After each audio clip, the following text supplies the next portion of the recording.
Hello everyone, কেমন আছো তোমরা সবাই? আশা করছি খুব ভালো আছো। তো দেখো, আজকে আকাশে বেশ ঝলমলে প্রতিদিনের মতোই সূর্য উঠেছে। তো আমিও এদিকে রান্নাবাড়ি করতে করতে তোমাদের সাথে দেখে নিলাম প্রাকৃতিক পরিবেশটা। তো এবার চলো দেখি রান্নাবান্না করছি। আজকে যেহেতু সোমবার, নিরামিষ রান্নাবান্না, তাই এখানে শাক ভাজা করছি। ডাঁটার শাক এনেছিলাম, তো ডাঁটাও ছিল তার সাথে। ডাঁটার শাক ভাজা, আর এখানে মটরের ডাল দিয়ে ওই ডাঁটাগুলো দিয়ে করেছি, ভালো লাগে খেতে। আর এখানে আছে আলুর দম করব, তো আলু ছিলে রেখেছি, আর এখানে মশলাও কেটে রেখেছি। তো আর এখানে বসেছি সজনে ডাঁটা, একদম পুরো যে জ্বালা সজনে ডাঁটাগুলো হয় সেগুলো একটু না ভাপাতে বসাচ্ছি, কারণ এগুলো একটু তিতকুটে লাগে। তো ভাপিয়ে নিলে পরে তিতকুটে ভাবটা কেটে যায়। তো তারপরে আমি এখানে আলুর দমটার জন্য মশলা ফোড়ন দিয়ে দিলাম। মশলা ফোড়ন দেওয়ার পরে এখানে যে মশলাটার মধ্যে দেওয়া আছে টমেটো, জিরা, আদা পুরো পেস্ট করে নেওয়া আছে, একসাথে পেস্ট করে আজকে করলাম। তো এবার ভালো করে আলুর মশলাটা কষিয়ে নেব। এবার একটু হলুদ, লবণ দিয়ে দিলাম, দিয়ে এবার মশলাটাকে ভালো মতো কষিয়ে নিলাম।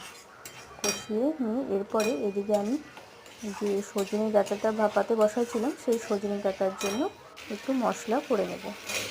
তো এরপরে আমি আলুগুলো ছেড়ে দিলাম ওর মধ্যে, দিয়ে পুরো একদম মাখা মাখা সবজি করবো, তো ওই জন্য মানে অত গ্রেভি থাকবে না, একদম মাখা মাখা অল্প। তো তার জন্য আলুগুলো পরে দিয়ে দিলাম, আগে মশলাটা কষিয়ে, কারণ জল বেশি দেবো না, আর আলু তো সেদ্ধই করা। তো তারপরে কষিয়ে নিলাম।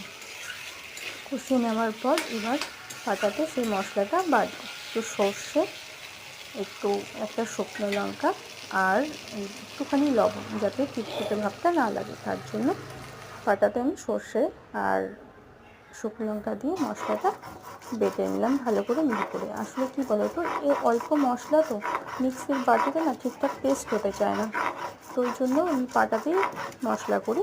কিছু কিছু যখন বেশি পরিমাণ হয়ে যায় মশলা, তখন আমি মিক্সিতে করি। তো এবার এটা মাখামাখা হয়ে গেছে, আমি ঠিক এইরকমই নামাবো। তো এটা হয়ে গেছে, চলো এবার সজনে ডাঁটাগুলো চচ্চড়ি বসিয়ে দিই। তো এখানে আমি কালো জিরা ফোড়ন দিয়ে একটুখানি হালকা ভেজে নিয়ে এটাকে লবণ হলুদ দিয়ে একটু হালকা করে ভেজে নেওয়ার পরে এতে যে বাটা মশলাটা ছিল সর্ষে আর লঙ্কা দিয়ে, সেই বাটা মশলাটা এখন এর মধ্যে দিয়ে এটাও বেশি আমি করবো না, মাখা মাখা মতোই করবো।